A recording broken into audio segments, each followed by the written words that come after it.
Assalamu alaikum, que la paix soit sur vous. Merci d'être avec nous aujourd'hui pour cette nouvelle édition de votre émission La culture religieuse. Une émission qui vous propose de découvrir l'islam, ses préceptes et de vous transmettre le véritable message de l'islam. En tout cas, on espère, Inch'Allah, si Dieu le veut. Alors aujourd'hui, on va mettre de côté un petit peu les préceptes. On va parler d'histoire de l'islam et surtout des savants de l'islam qui ont influencé les sciences, la géographie, le domaine du social, etc. Enfin, tous ces savants qui ont pu influencer l'histoire du monde à travers leurs écrits et leurs diverses réflexions. Nous allons faire ça sur 2 épisodes, donc 4 aujourd'hui et 4 la prochaine fois, dans 2 semaines. J'ai le plaisir d'avoir avec moi notre invité, Dr Ismail Hamed, spécialiste en religion comparée et donc en histoire des religions. Dr Ismail, bonjour. Ah, bonjour. Merci d'être avec nous encore une Merci, fois c'est aujourd'hui. gentil, merci, c'est gentil. Alors, comme je vous ai dit, donc les savants musulmans ont pu influencer le monde par leurs diverses découvertes. Pour introduire, est-ce que vous pouvez nous dire quels sont vraiment les domaines où les musulmans étaient vraiment très présents? Ouais. Alors, je vous remercie pour l'invitation très généreuse. Et bien sûr, l'islam est basé sur les connaissances et les sciences. Donc, le premier mot qui a été révélé sur le prophète Mahomet, c'était Iqra. Iqra, c'est pas signifié de lire juste ou de réciter quelque chose, non, de savoir. Parce que la lecture, ça signifie le savoir, la connaissance et tout ça. Donc l'islam nous appelle toujours de s'intéresser de sciences et d'avoir les sciences de n'importe quoi, de partout, même si on va en Chine pour chercher les sciences. Il y a même des versets dans le Coran qui évoquent des bases scientifiques et après c'est aux musulmans d'aller chercher plus loin. Oh bien sûr, c'est très important et ça nous exige beaucoup l'islam pour chercher les sciences et les connaissances de n'importe quoi sur les terres. Et aussi, on a une tradition très importante aussi de prophète Mahomet. C'est lui qui dit Isnan la yajba'an talibu ilmin wa talibu mal. Donc il y a 2 personnes que n'ont jamais qu'est-ce qu'on dit c'est réunir c'est quelqu'un qui demande ou un étudiant de connaissances et l'autre c'est un chercheur de l'argent. Donc c'est important pour l'islam qui nous appelle pour les sciences. C'est parfait. Demander à Dieu de demander le oui. plus de savoir. Et encore, même aussi si on connaît beaucoup de choses, on arrive sur la Lune pour savoir les planètes, les étoiles et tout ça, mais encore il y a beaucoup d'autres choses qu'on connaît pas. Donc aussi Sanorim ayatina fil afaq.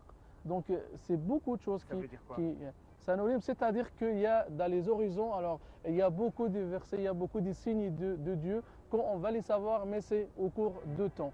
Ouais. C'est-à-dire même si on arrive à l'apogée de connaissances, mais il y a encore d'autres connaissances qu'on ne connaît pas que les autres générations que les sauraient après. Bien sûr, c'est vraiment un sujet très long. Je vous propose de commencer par un reportage justement qui va nous parler plus davantage.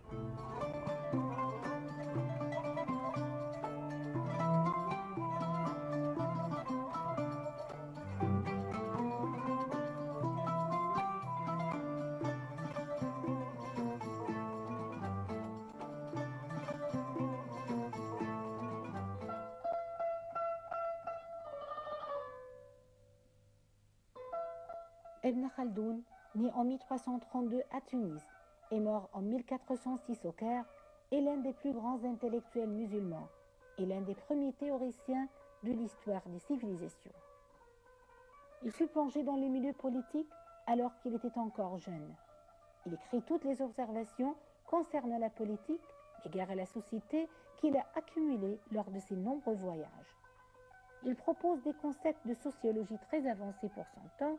Il écrit l'histoire des civilisations, il décrit la menace de la décadence dynastique qui pèse sur les sociétés maghrébines, il écrit la Muqaddima et une partie de Kitab al-Ibar ou Histoire universelle.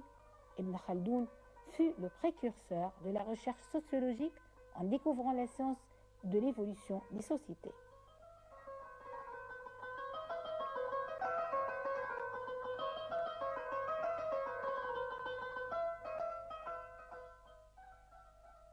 Ibn Sina. Ibn Sina a étudié les sciences naturelles et la médecine. De sa jeunesse, Il possède toutes les sciences connues. Il était un médecin réputé. En tant que philosophe, il commente l'œuvre d'Aristote et s'intéresse aux sciences de la nature et aux mathématiques.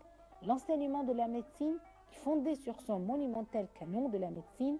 Le livre de la guérison de l'âme est une œuvre philosophique dans laquelle on trouve des écrits sur les sciences naturelles, les mathématiques ou encore la métaphysique.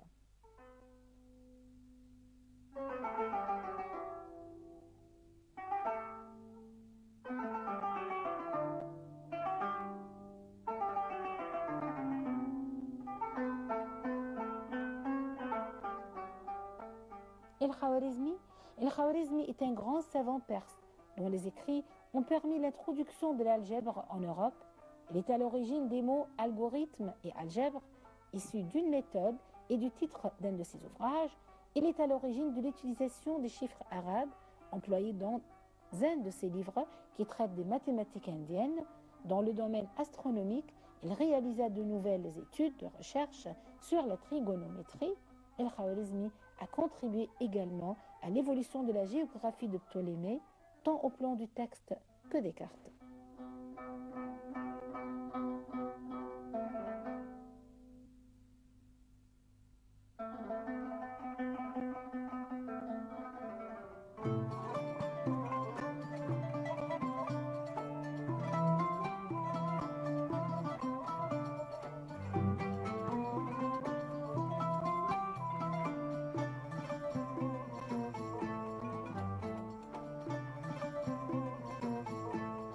De retour à notre édition d'aujourd'hui, comme je vous l'indique en introduction, 2 épisodes qui vont parler des savants musulmans qui ont révolutionné et influencé les sciences, les diverses sciences et découvertes dans le monde. J'ai le plaisir d'avoir avec moi Dr Ismaël Hamid, spécialiste en religion comparée et écrivain sur l'histoire de la religion, l'histoire des religions. Donc, si on commençait par l'introduction Al-Muqaddima de Ibn Khaldoun, voilà, Ibn Khaldoun. Ouais. Ibn Khaldoun, c'est un historien, c'est un philosophe, c'est un scientifique sociologique, ou social, comme on peut dire là, c'est un sociologue. C'est un personnage très génieux. Alors, il est né en Tunisie en 732, après l'émigration du prophète Mahomet, ou après Al-Hijra. Puis, il a étudié là-bas les sciences religieuses, islamiques, le Coran et tout ça. Et puis, quand il était jeune, il est venu en Égypte et reste stable dans notre pays.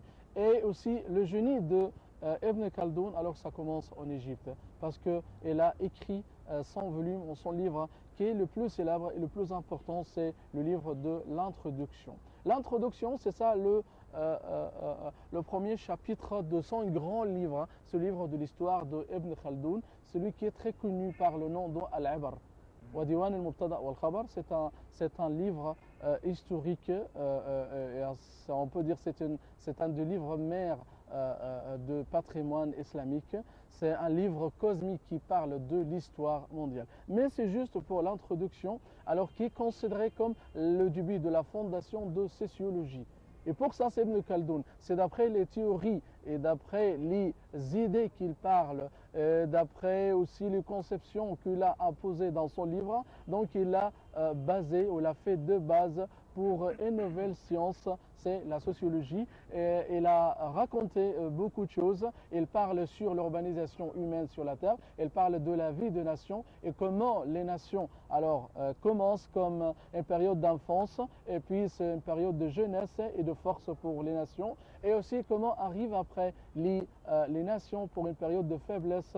Et c'est quand les nations, les civilisations qui deviennent très âgées, très faibles et tout ça. Et puis c'est la décadence de la nation. C'est la même chose comme la vie humaine ou de la vie de l'homme. C'était Ibn Khaldoun, celui qui avait cette idée-là. C'est l'idée qu'on regarde profondément dans tous les événements de l'histoire, dans toutes les civilisations. On a par exemple l'histoire pharaonique, alors qui commence en période d'enfance, puis quand ça arrive à l'apogée pendant la période de la jeunesse, pendant la période de l'Empire égyptien, et après quand l'Égypte était tombée par l'occupation grecque, romaine et tout ça, et l'occupation perse. Perse, et puis c'était la décadence et la chute de la civilisation pharaonique. C'est presque alors la même idée que Ibn Khaldoun elle nous a exposée après. Et pour ça, Ibn Khaldoun il est considéré comme le fondateur de cette science très importante, la sociologie, et même aussi les scientifiques occidentaux, alors ceux qui apprécient bien alors les travaux de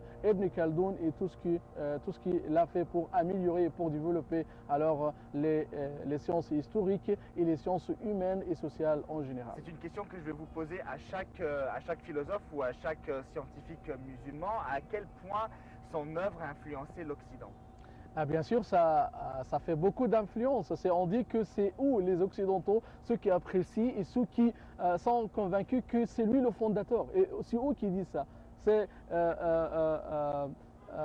le livre de l'histoire de la civilisation de Qissat al-Hadara, c'est un livre très très connu. Alors oui, donc il y a beaucoup de scientifiques et d'historiens, des critiques aussi occidentaux, alors qui disent que c'est Ibn Khaldoun, celui qui est le fondateur de cette science-là. On ne savait pas les principes ou les bases de la sociologie avant Ibn Khaldoun. C'est Ibn Khaldoun, c'est lui qui met alors les bases de cette science-là. Plus qu'un historien, un sociologue, avec les méthodes de sociologie qu'il définit dans son livre Al-Muqaddima ou l'introduction.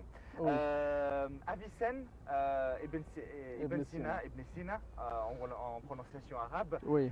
Si vous nous parlez de ce grand scientifique, ce grand philosophe. Ibn Sina, alors, c'est un des scientifiques, on ne peut pas dire que arabe parce qu'il est d'origine perse, mais c'est converti au musulman. Alors, il est né, alors c'est tout près de la Perse. Il est né pendant le 4e siècle. Ibn Sina, c'est un génie médecin arabe. C'est un homme, c'est lui qui a fait un livre qui était très efficace sur la vie humaine. Son livre qui s'appelle La Loi ou le canon de la médecine. Alors, il nous donne beaucoup de détails concernant les maladies, les opérations, la chirurgie.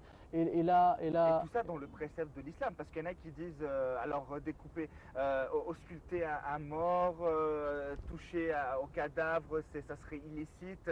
Et donc il fait ça avec les principes de l'islam, non? Oh, bien sûr, oui. Bien sûr. Ibn Sina alors était un grand philosophe parce qu'il n'était pas uniquement un médecin, il était un philosophe, il était aussi quelqu'un qui parle très bien aussi de ce qu'on dit la science de parole, ilm al-kalam. Alors, on dit, quelques-uns qui disent aussi qu'il était de Mu'tazila, il était du chiite, il était comme ça, mais il était un grand scientifique musulman, il était un grand médecin qui a posé alors beaucoup de principes, beaucoup de bases pour améliorer. Oui, il a traduit alors les grands volumes de grec et romain, comme Hippocrate, Aristote était philosophe et tout ça, mais Hippocrate, c'est lui qui est le père de la médecine grecque. Donc oui, Ibn Sina, il a dépendu sur beaucoup de principes qu'il a dit, mais en même temps, il a bien développé les sciences de la médecine et après, il nous a écrit une encyclopédie médicale, ce qui est la loi de Ibn Sina. Et ce n'est pas uniquement son travail ou son volume très connu, mais il a fait beaucoup